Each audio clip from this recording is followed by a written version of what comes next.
2025 সালে এসে আপনি ভাবছেন আপনি ইউটিউবার হিসেবে নিজের কেরিয়ারকে শুরু করবেন। হ্যাঁ বন্ধুরা, আপনি হয়তো এটাই ভাবছেন যে আপনি একটা পার্ট টাইম কাজের সাথে আর একটা কাজ আপনি অ্যাজ এ সোশ্যাল মিডিয়াতে কন্টেন্ট ক্রিয়েটর করবেন। আমার মনে হয় আপনি কোথাও একটু ভুল চিন্তা ভাবনা করছেন। আজকের এই ভিডিওটা আপনার জন্য, যদি আপনি সোশ্যাল মিডিয়াতে কোনো পার্ট টাইম কাজ করতে চাইছেন। হ্যাঁ বন্ধুরা, পুরো ভিডিওটা দেখবেন, স্কিপ করবেন না। এখান থেকে আপনি অনেকগুলো জিনিস শিখতে পারবেন। 3-4টে প্রথমে নেগেটিভ বিষয়ে আপনার সাথে শেয়ার করব, আর অবশ্যই ভিডিওর শেষে গিয়ে আপনার সাথে সাজেস্ট করব যে কোন ধরনের চ্যানেল এই 2025 সালে এসে খোলা উচিত, কিভাবে আপনি আপনার চ্যানেলকে গ্রো করবেন, কাদের ভিডিও আপনার দেখা উচিত, কাদের ভিডিও নয়, কে আপনাকে ভুল বোঝাচ্ছে আর কে আপনাকে ঠিক বোঝাচ্ছে। তো চলুন বন্ধুরা, সময় নষ্ট না করে মূল ভিডিওতে শুরু করি। 2024 সাল পর্যন্ত ইউটিউবের কমিউনিটি গাইডলাইন অনেকটা সহজ ছিল, তবে খুব সহজ তো ছিল না। কিন্তু 2025 সালে এসে প্রচুর কমিউনিটি গাইডলাইন পরিবর্তন হয়ে গেছে এবং আজকে ডেটে দাঁড়িয়ে ইউটিউব আগের থেকে কঠিনতর। হ্যাঁ বন্ধুরা, এখন আপনি যদি ইউটিউবে ভাবছেন একটা কন্টেন্ট ক্রিয়েট করবেন, আমি আপনাকে বলবো তার আগে 100 বার ভেবে নিন। ধরতক্তা মার পেরেক এবং ছাপড়ি টাইপের ভিডিও একদম ক্যামেরা উঠিয়ে নিলাম আর ভিডিও বানিয়ে নিলাম, এটা বোধ হয় আপনার জন্য ভুল হচ্ছে বন্ধু। এটা করলে আপনি সবচেয়ে বড় মারাত্মক ভুল করবেন এবং একটা সময়ের পরে আপনি নিজেই হতাশ হয়ে পড়বেন। চ্যানেল ক্রিয়েট আপনি তো করতেই পারেন, কারণ চ্যানেল ক্রিয়েট করতে লাগে 1 মিনিট টাইম। কিন্তু যে ভিডিও আপনি বানাচ্ছেন তাতে যদি ফুল প্যাকেজ না থাকে, ছোটা প্যাকেট বড় ধামাকা যদি না থাকে, তাহলে আপনার ভিডিও দমদার হবে না, দৌড়বে না। এখন আপনি যদি বাথরুমেও যান, খেতে যান, ঘুমোতে যান, সবসময় আপনাকে নতুন কিভাবে কন্টেন্ট ক্রিয়েট করবেন, কোন লাইনে যাবেন, কিভাবে ভালো এডিটিং করবেন, কিভাবে মোশন ক্রিয়েট করবেন, কিভাবে স্টোরি টেলিং করবেন, সব কিছু ভাবতে হবে।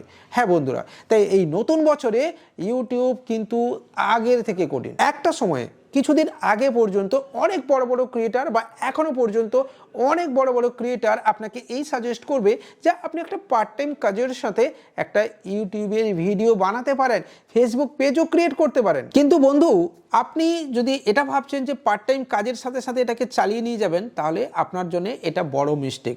কারণ নাম্বার 1 যে পয়েন্টটা আসবে সেটা হচ্ছে টাইম। আপনাকে আজকের ডেটে এই সোশ্যাল মিডিয়াতে কন্টেন্ট ক্রিয়েট করতে গেলে টাইম দিতে হবে। 2017, 18, 19, 20 সালে বা লকডাউনে যে চ্যানেল মানুষ শুরু করেছে সেটা কিন্তু গ্রো হয়ে গেছে। বা ধরতক্তা মায়ের পরে ফালতু ভিডিও, ছাপড়ি ভিডিও, একদম ট্রেনে হাগামোতার ভিডিও চলে গেছে আগে, কিন্তু এখন চলবে না বন্ধু। এখন আপনাকে কোয়ালিটি ভিডিও বানাতে হবে। শুধু ভালো এডিটিং, শুধু ভালো পিকচারাইজেশন দিলে হবে না, ভালো স্টোরি টেলিংয়ের সাথে সাথে সব কিছু, স্পেশাল এফেক্টস থেকে শুরু করে সব কিছু আপনার ভিডিওর মধ্যে দেখানো দরকার। এবং একটা পুরো ছোট প্যাকেট বড় ধামাকা, একটা ব্যালেন্স ভিডিও আপনাকে কিন্তু আজকের ডেটে বানাতে হবে বন্ধু। এখন দেখুন, 2016, 17 বা 18 সালে ইউটিউবের যে কমিউনিটি ছিল, সেই কমিউনিটি কিন্তু এখন অনেক বিল্ড আপ হয়েছে। আজকের ডেটে মানুষ কিন্তু ইউটিউবে আসে অনেক কিছু শেখার জন্যে। হ্যাঁ বন্ধুরা, তাই আপনার ভিডিও এডুকেশনাল হতে হবে, শিক্ষামূলক হতে হবে, কিছু সোশ্যাল বার্তা থাকবে সেরকমও হতে হবে। সব মিলিয়ে যেন আপনার ভিডিও মানুষ বারবার দেখে। আরেকটা জিনিস খেয়াল করে দেখেছেন, আজকের ডেটে মানুষের এত বেশি ব্যস্ততা বেড়েছে, মানুষ খুব কুইকলি ভুলে যায়, আর এর ফলে মানুষ একই টপিক বারবার দেখে। হ্যাঁ বন্ধুরা, বিভিন্ন চ্যানেল আছে যে চ্যানেলের ভিডিওগুলো মানুষ কিন্তু বারবার সার্চ করে যায়।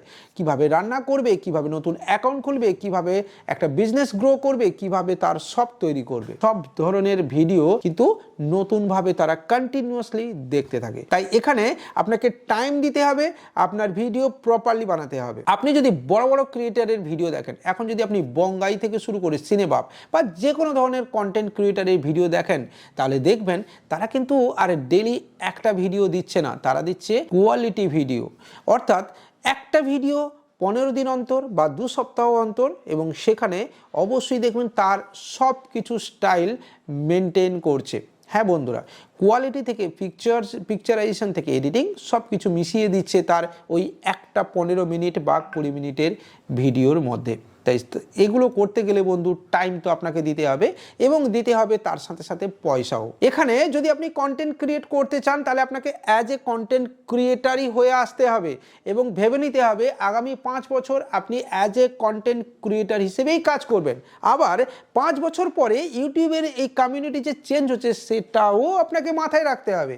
তার মানে আপনার একটা ইউটিউবের ক্যারিয়ার মোটামুটি 5 থেকে 10 বছরের মধ্যেই সীমাবদ্ধ থাকবে। এবং এর মধ্যেই আপনাকে এই ইউটিউব কমিউনিটি থেকে টাকাও কামাতে হবে, উপার্জনও করতে হবে, নিজের ব্র্যান্ডকে তৈরি করতে হবে। আবার যদি আপনি চ্যানেল না দাঁড় করাতে পারেন তাহলে আপনি কিন্তু স্পন্সরশিপ পাবেন না। আবার স্পন্সরশিপ পেতে গেলে দরকার নিজের ব্র্যান্ড, নিজেকে ব্র্যান্ড তৈরি করতে হবে। আজকের ডেটে যদি আপনি গুগলে আমার নামই সার্চ করেন কৃষ্ণেন্দু ধারা, তাহলে আপনি দেখবেন আপনি আমাকে অনেকগুলো জায়গাতে পাবেন, অনেক রিলেটেড ভিডিওতে পাবেন। কিন্তু কেন? কারণ আমি নিজে আজকের ডেটে ছোট্ট একটা ব্র্যান্ড হিসেবে নিজেকে প্রতিষ্ঠা করতে পেরেছি, আর এটাই হচ্ছে আমার সাফল্য। আর এই সাফল্যের ফলে বড় বড় কোম্পানির স্পন্সরশিপ আমি নিজে পাচ্ছি এবং সেখান থেকে আর্নিং করতে পারছি। তাই যদি আপনি স্পন্সরশিপ পেতে চান, চ্যানেলকে গ্রো করতে চান, নিজেকে ব্র্যান্ড হিসেবে প্রতিষ্ঠা করতে হবে আপনাকে। আর ব্র্যান্ড হিসেবে প্রতিষ্ঠা করতে গেলে আপনাকে অনেকগুলো খুঁটিনাটি বিষয়ের দিকে কিন্তু চোখ রাখতে হবে বন্ধু। আর আজকের ডেটে এসে যদি আপনি পার্ট টাইমই করেন তাহলে কিন্তু এটা সফল হবে না।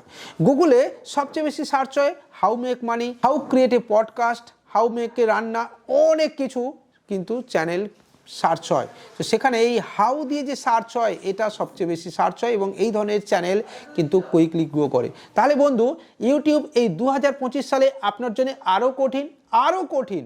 তাই কোন কোন চ্যানেল খুলবেন সেটা এক ঝলক এবার বলে নিই। যদি প্রথমেই আপনাকে বলবো যে আপনি পডকাস্ট চ্যানেল ক্রিয়েট করতে পারেন, তবে এই পডকাস্ট নিয়ে মানুষের একটা বিভ্রান্তি রয়েছে এবং এই মুহূর্তে 2025 সালে এসে সবচেয়ে ট্রেন্ডিং টপিকের মধ্যে আছে পডকাস্ট। কিন্তু সেখানে কোনো সেলিব্রিটিকে নিয়ে আসতে হবে, বড় ধরনের মানুষকে নিয়ে আসতে হবে। এই কনসেপ্ট থেকে বেরিয়ে এসে প্রতিটি ফিল্ডে যে জিনিয়াস, একদম দক্ষ ব্যক্তি, ভালো কথা বলতে পারবে, নতুন কিছু বলতে পারবে, নতুন কিছু শেখাতে পারবে, তাদেরকেই নিয়ে আসুন আপনার পডকাস্টে। তাহলে দেখবেন আপনার চ্যানেল কিন্তু কুইকলি গ্রো করছে। শুধু তাই নয়, মেক মানি অনলাইন বা হাউ মেক মানি অনলাইন এই ধরনের ভিডিও সবচেয়ে আজকের ডেটে ভিডিও বেশি চলে। তো সেখানে আপনি কিভাবে আর্নিংয়ের জায়গা দেখাতে পারবেন সেটাও আপনাকে তৈরি করতে হবে। তবে বন্ধু সাবধান, 2025 সালে এসে ইউটিউবের কমিউনিটি গাইডলাইন অনেক স্ট্রিক্ট হয়ে গেছে এবং এই make money online, how make money online বা এই ধরনের ভিডিও যারা বানাচ্ছে একটু এদিক কি ওদিক হলে আপনার চ্যানেল ডেট এবং কমিউনিটি গাইডলাইনে স্ট্রাইক হয়ে যাওয়ার পরে আপনার চ্যানেল পুরোপুরি বন্ধ হয়ে যাচ্ছে। তো সাবধান, এমন কোনো ভিডিও আপনি বানাবেন না, এমন কোনো অ্যাপকে আপনি প্রমোট করবেন না যেখান থেকে আপনার চ্যানেল কিন্তু বন্ধ হয়ে যেতে পারে। আপনার 1 বছর, 2 বছর বা 3 বছরের পরিশ্রম পুরো জলে চলে যেতে পারে। তাহলে আপনি কি শেখাবেন? অনেক কিছু শেখানোর আছে। আপনি কিভাবে অনলাইন আর্নিং করবেন সঠিক পদ্ধতিতে, কিভাবে স্মল বিজনেস তৈরি করবেন, যেরকমই আমারও একটা চ্যানেল রয়েছে যেখানে স্মল বিজনেস রিলেটেড কিভাবে আপনি আর্নিং করতে পারেন, ছোট ছোট জায়গা থেকে কিভাবে আর্নিং তৈরি করতে পারেন, সেকেন্ডারি ইনকাম করতে পারেন। কারণ আজকের ডেটে মানুষ তার আয়ের থেকে বেশি খরচ করে, ইএমআই বেশি নেয়। আর এটা মাথায় রেখে আপনি কিভাবে ছোট্ট ইনকামের মাধ্যমে নিজের ইনকামকে একটু বুস্ট আপ করতে পারবেন, একটু গ্রো করতে পারবেন, এটা আপনি আপনার হাউ মেক মানি এই রিগার্ডিং চ্যানেলেও দেখাতে পারেন। কারণ কিছুদিন আগে পর্যন্ত মানুষ ফালতু ব্লগ দেখতো, এখন সেটা দেখে না। এখন মানুষ দেখে এডুকেশনাল ভিডিও, স্টোরি টেলিং, বিভিন্ন ধরনের তথ্যমূলক ভিডিও, কোন দেশে কোথায় কি রয়েছে, ছোট্ট ভিডিও কিন্তু মানুষ শর্টস ভিডিওর মাধ্যমে বেশি দেখছে। তাই এই ধরনের বিষয়ের উপরে আপনাকে কিন্তু নজর দিতে হবে। তাই 2025 সালে এসে শুধুমাত্র পার্ট টাইম ইউটিউব করবেন এবং একটা ধরতক্তা মারপেরেক ভিডিও বানিয়ে দেবেন, এই ধরনের চিন্তা ভাবনা নিয়ে আমার মনে হয় না আপনার ইউটিউবে আসা উচিত। আর যদি আমার এই স্টোরি টেলিং আর ভিডিও ভালো লাগে তাহলে এই চ্যানেলটাকে সাবস্ক্রাইব করতে বলবেন না, বেল আইকন বাজিয়ে দেবেন। দেখা হবে পরের দিনই এরকমই কোনো ভিডিওতে। বাই।